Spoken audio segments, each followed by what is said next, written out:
Hello मेरे प्रिय दोस्तों, आप सभी का अनूप स्टडी जी के 2.0 क्लासेस पर स्वागत है। मैं क्लास 10th मैथ जो बहुत ही इंपॉर्टेंट क्वेश्चन लाया हूँ, जो बोर्ड की परीक्षा में अति महत्वपूर्ण क्वेश्चन है। तो आप सभी लोग ये वीडियो ज़रूर देखें, और आप सभी लोगों ने पिछली वीडियो भी देखी होगी आशा है। यदि आप सभी लोग वीडियो नहीं देखें तो आप सभी लोग वो वीडियो ज़रूर देखें, जिससे कि आपको बोर्ड में 100 स्कोर करने को प्राप्त हो, यानी 100 लाएँ। अब आप इस प्रकार से पढ़ाई करिए कि जिससे आप जो भी पढ़ें वो आपको याद हो जाए। आप उसे एक बार में नहीं याद हो, और आप उसे 2 बार पढ़िए, 2 बार में नहीं तो उसे 3 बार में पढ़िए। तो आप सभी लोग अब अच्छे से पढ़ाई करना शुरू कर दीजिए। आज मैं आपको क्लास 10th मैथ जो सबसे महत्वपूर्ण प्रश्न है, कुछ देख लीजिएगा, मतलब कुछ सबसे महत्वपूर्ण प्रश्न है वो सभी लाया हूँ बोर्ड परीक्षा की तरफ से। तो आप सभी लोग ये क्वेश्चन जरूर पढ़ें। तो आप सभी लोग जैसे कि देखिएगा, क्वेश्चन नंबर 1 है कि 7 मीटर ऊंचे भवन के शिखर से एक केबल टावर के शिखर का उन्नयन कोण 60 डिग्री है। तो इसके पाद के अवनमन कोण 45 है।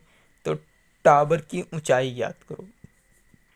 तो इसमें आप सभी को पहले ये पता होना चाहिए कि उन्नयन कोण किसे कहते हैं और अवनमन कोण किसे कहा जाता है। चलिए आपको मैं बता रहा हूँ।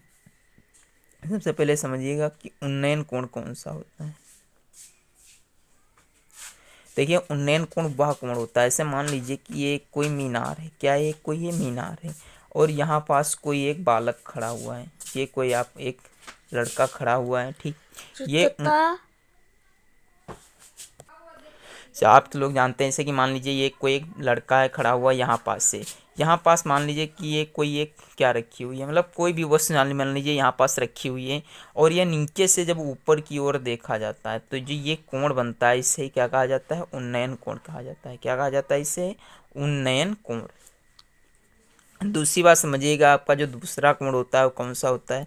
अवनमन कोण। क्या होता है? अवनमन कोण, ठीक। तो अवनमन कोण कौन सा होता है देखिएगा, मान लीजिए कि ये कोई छत है, ये कोई घर है, ठीक। ये क्या है? कोई घर है, और यहाँ पास एक ये क्या पड़ी हुई है? बॉल। ये क्या पड़ी हुई? बॉल। ये ज़मीन है आपकी, ये खुरदरी, और ये आपकी क्या है? छत, ठीक। ये आपका क्या है? घर है, और यही आपकी छत है। आप यहाँ पास खड़े हो, मान लीजिए कि आप यहाँ पास क्या हो? खड़े, और आप यहाँ से देख रहे हो कि ये बॉल पड़ी हुई। तो जो ये कोण बनता है, मतलब इसके बीच का ये जो कोण होता है, इसे क्या कहा जाता है? अवनमन कोण। समझो? आप सभी लोगों ने समझा? ठीक। इसे क्या कहा जाता है? अवनमन कोण कहा जाता है। तो आप सभी लोगों को आई होप ये अवनमन कोण और उन्नयन कोण आप सभी लोगों को समझ में आ गया होगा। चलिए आपको अब मैं इसमें से इम्पोर्टेंट चीज़ बताता हूँ, जिससे कि आप सभी को इसमें कॉमन से कुछ वैल्यूज़ होते हैं जो याद होने चाहिए, जैसे कि न्यूमेरिकल वैल्यूज़ होते हैं। जैसे कि आपको सबसे पहले तो आपको पता होना चाहिए कि tan थीटा बराबर क्या होता है? लंब बटे आधार होता है, ठीक। तो आप सभी को सबसे पहले इसमें ये पता होना चाहिए कि लंब क्या होता है और आधार क्या होता है। उसके बाद में आपको tan थीटा की जितनी भी वैल्यूज़ हैं वो सभी आपको पता होनी चाहिए। जैसे कि आप सभी को ये पता होना चाहिए कि tan 30 का मान कितना होता है। जैसे tan 0 का मान पूछे आपसे तो क्या बताएंगे? 0। tan 30 का मान अगर जो पूछा जाए तो आप क्या बताएंगे? 1/√3। tan 45 का यदि मान पूछा जाए तो आप क्या बताएंगे? रूट में 1। यदि आपसे tan 60 डिग्री का कोण पूछा जाए तो क्या बताएंगे आप? रूट में 3। और अगर जो आपसे tan 90 का मान पूछा जाए तो आप क्या बताएंगे? अपरिभाषी। तो आप सभी को ये 6 वैल्यूज़ पता होनी चाहिए कि क्या क्या होता है इसमें। अब आपको मैं चल रहा हूँ लेकर इस सवाल की ओर। ये जो सवाल होता है ये बहुत ही महत्वपूर्ण सवाल है। आप सभी लोग ये सवाल ज़रूर पढ़ के जाइएगा, क्योंकि इस तरह के ही सवाल बोर्ड परीक्षा में देखने को मिलते हैं। तो जैसे कि इस सवाल में लिखा हुआ है कि 7 मीटर ऊंचे भवन के शिखर से एक केबल का तार है। तो आप सभी लोग सबसे पहले एक भवन बना लीजिए। आप सबसे पहले तो चित्र बनाना सीख लीजिए। जैसे कि मान लीजिए एक कोई ये क्या है? एक भवन है, 7 मीटर ऊंचा है, मतलब इसका नाम रख दीजिए ABCD। ABCD। ये कोई क्या है? आपका एक भवन है। इस पे एक ये क्या लगा हुआ है? तार। नहीं नहीं, ये एक आपका क्या है? क्या लिखा हुआ है? ऊंचे भवन के शिखर से केबल के टार का शिखर है, यानी ये क्या है? आपका टावर है, टावर है, ठीक। तो इस पे देखिए, मतलब ये उन्नयन कोण कितना बना रहा है? 60 डिग्री का। ये कितना है 60 डिग्री है। जब नीचे से ऊपर देखा जाता है तो उसे क्या कहते हैं उन्नयन कोण कहा जाता है। उसके बाद में इसमें बताया गया है कि इसका जो अवनमन कोण बन रहा है वो आपका कितना बन रहा है 45 डिग्री का। ये वाला ये कितना बन रहा है 45 डिग्री का कोण बन रहा है। तो आप सभी लोग चित्र को समझ लीजिएगा, उसके बाद में आप सभी को पता होना चाहिए। अब इसमें कॉमन सी चीज़ समझिएगा कि इसका नाम हो गया ABCD और ये आपका क्या हो गया नाम E हो गया। इसका क्या नाम हो गया E नाम हो गया। तो आप सभी को पता होना चाहिए कि ये भुजा इसमें दी गई है कि 7 सेंटीमीटर है, तो ये भी 7 सेंटीमीटर होगा। यदि ये x है तो ये भी क्या होगी x होगी।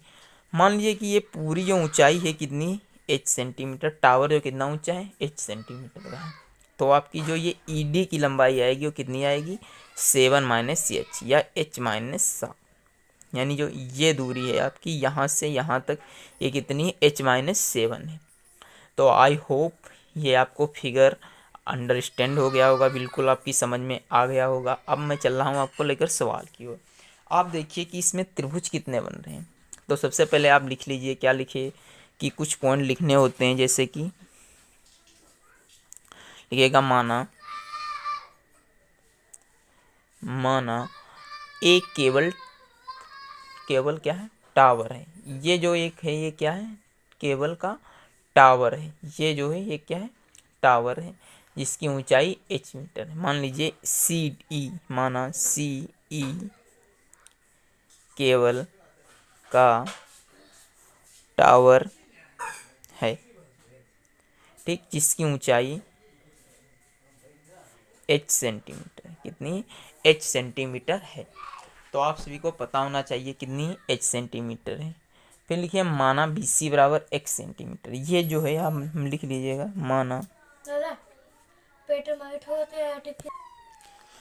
माना BC की दूरी जो कितनी है, माना BC की दूरी जो है x मीटर है। क्या है x मीटर है। फिर लिखिएगा समकोण त्रिभुज एक ले लीजिए आप मान लीजिए कि ये क्या है समकोण त्रिभुज है। कौन सा लिखिएगा माना, फिर लिखिएगा समकोण त्रिभुज, समकोण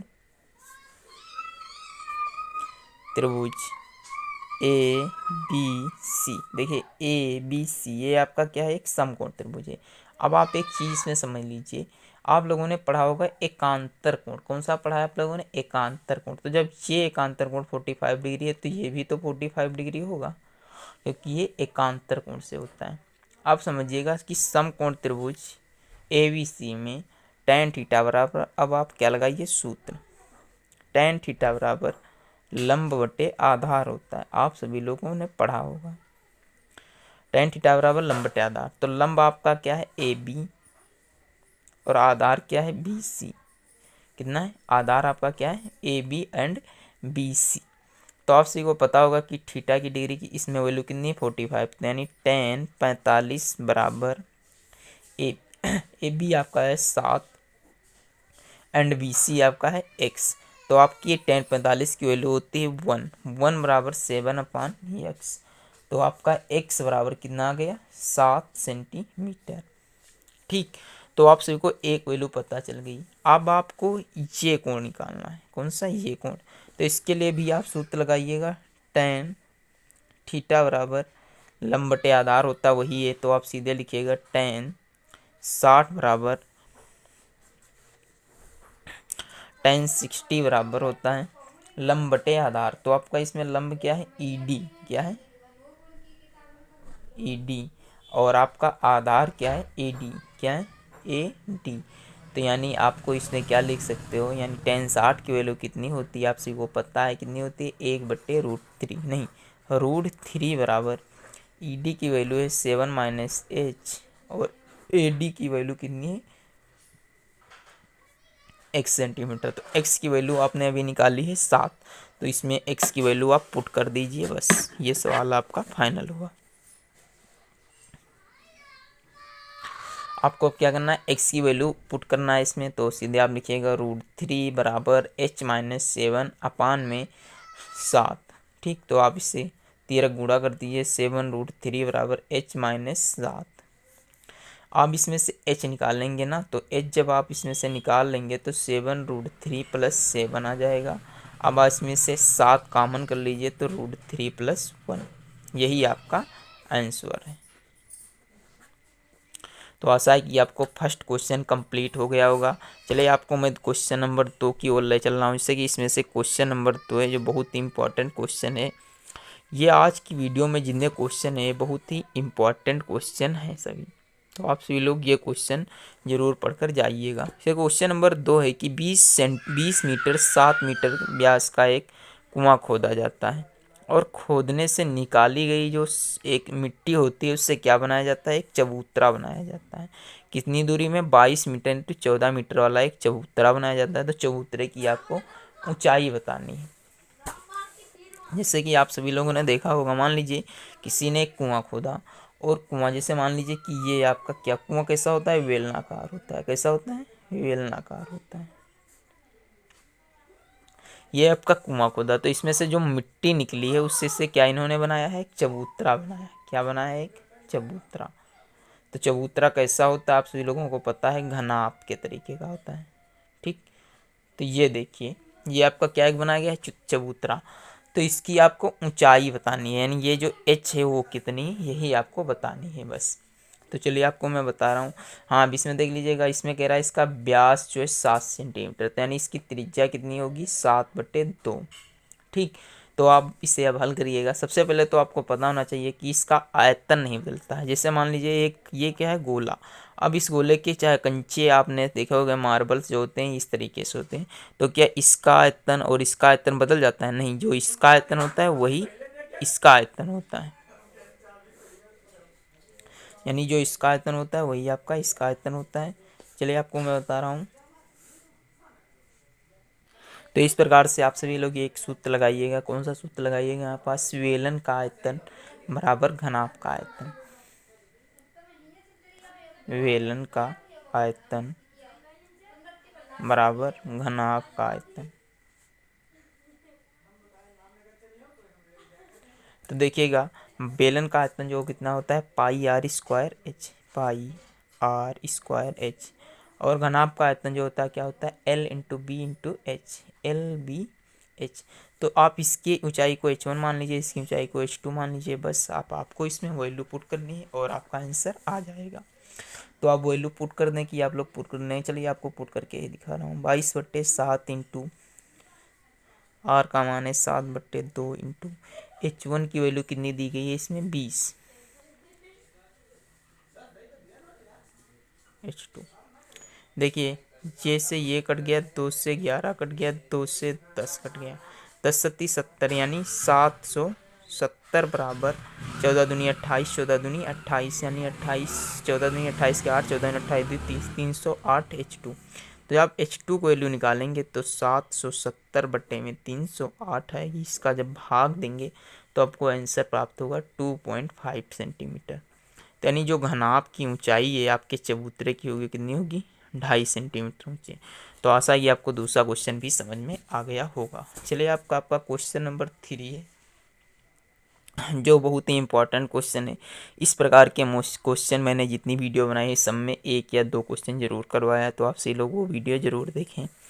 सी क्वेश्चन में कह रहा है यदि समीकरण 3x² - 4x + a बराबर 0 के मूल बराबर हैं तो a का मान ज्ञात करना है। यानी आपको समीकरण दिया गया है क्या, 3x² - 4x + a। इसके मूल जब बराबर होते हैं तो आप लोगों ने सूत्र पढ़ा होगा, d बराबर b² - 4ac। तो अब b का मान इसमें कितना है, -4। तो अब -4 का होल स्क्वायर -4 इंटू a का मान है 3 इंटू सी का मान है आपका a। तो 4 चक्कू 16 - 4 तियाँ 12a बराबर में 0। तो देखिएगा आप, यदि ये 16 या ये इधर ले जाएंगे तो देखिए 16 बराबर 12a। तो a बराबर 16/12, 2 छक्के 12, 2 अट्ठी 16, 2 तियाँ 6, 2 चक्कू 8, यानी a की वैल्यू जो आएगी वो आपकी कितनी आएगी, 4/3। तो आपकी ये भी क्वेश्चन आशा है कि समझ में आ गया होगा। अब आपके इसमें क्वेश्चन नंबर 4 की ओर ले चल रहे हैं, जैसे कि क्वेश्चन नंबर 4 है कि यदि किसी बंटन का माध्य 16 है और बहुलक 13 है तो बंटन की आपको माध्यिका बतानी है। क्या बतानी है, बंटन की माध्यिका।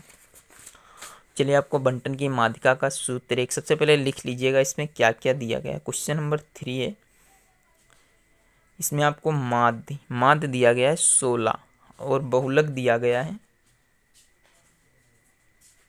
13। आपको बताना है माध्यिका, केवल आपको माध्यिका को ही बतानी है। चलिए माध्यिका आपको बता रहा हूँ।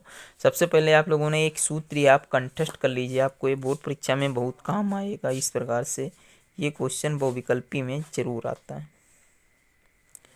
बहुलक बराबर 3 इंटू माध्यिका और माइनस में 2 इंटू माध्य। अब बस आप इसमें वैल्यू पुट करिए। बहुलक का मान कितना दिया है 13, 3 इंटू माध्यिका और माइनस में 2 इंटू माध्य। माध्य का मान 16 है आपका। तो आप देखिए 13 बराबर माध्यिका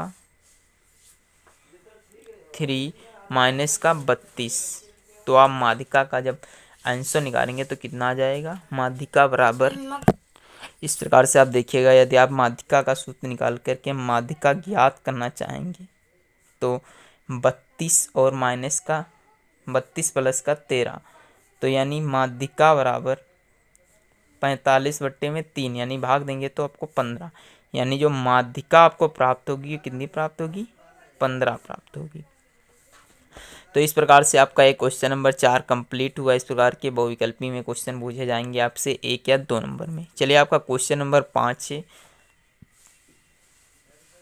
कह रहा है पी क्यू समांतर है आर एस, तो सिद्ध करो कि पी ओ क्यू सर्वांगसम है त्रिभुज एस ओ आर के।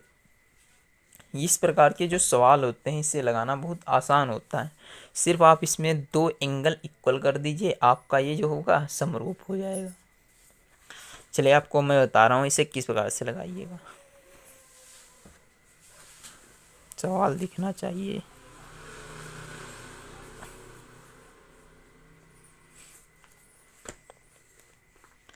चलिए आप लोग देखिएगा, ये देखिए ये क्या है आपका पी क्यू है और ये आपका आर एस है और ये जो मूल बिंदु होता है ये होता है ओ। तो आप इसे किस प्रकार से लिखिएगा, त्रिभुज पी ओ के तथा त्रिभुज एस ओ आर में, यानी देखिए P O K P O Q P O Q तथा आर ओ एस में। तो आप सबसे पहले लिखिएगा त्रिभुज पी ओ क्यू तथा आर ओ एस में। फिर लिखिएगा त्रिभुज पी ओ क्यू तथा आर एस में शीर्षाभिमुख कोण। देखिए आपको शीर्षाभिमुख कोण पता होना चाहिए। शीर्षाभिमुख कोण कौन से होते हैं, देखिए आमने सामने जो कोण होते हैं क्या कहा जाता है, शीर्षाभिमुख कोण कहा जाता है। तो ये कोण एक होगा और एक कोण ये होगा, तो ये कौन से कोण है आपके, शीर्षाभिमुख कोण है। तो आप लिखिएगा त्रिभुज पी ओ क्यू बराबर है आर ओ एस के। देखिए ना आपका ये कोण क्या है, इक्वल है। तो आप लोग इसे लिख करके इसे ब्रैकेट में लिख दीजिएगा क्या, शीर्षाभिमुख कोण से। उसके बाद में आप लिखिएगा, देखिएगा पी क्यू ओ, देखिए पी क्यू ओ यानी ये एंगल और आपका ये एंगल एकांतर कोण के हिसाब से देखिएगा, ये एंगल और ये एंगल क्या है, इक्वल है। तो आप लिखिएगा पी क्यू ओ कोण एस आर ओ, ये कहाँ से, एकांतर कोण से। तो आप सभी लोग ये लिखना जरूरी समझेंगे कि यही जब आप लिखेंगे तब आपको अच्छे नंबर प्राप्त होंगे। उसके बाद में आप लिख दीजिएगा पी ओ के एस आर, बस आपको 2 कोण इक्वल दिखा देना है, जिससे आपका त्रिभुज क्या हो जाएगा, समरूप हो जाएगा। तो इस प्रकार त्रिभुज पी ओ क्यू सर्वांगसम में त्रिभुज एस ओ आर की।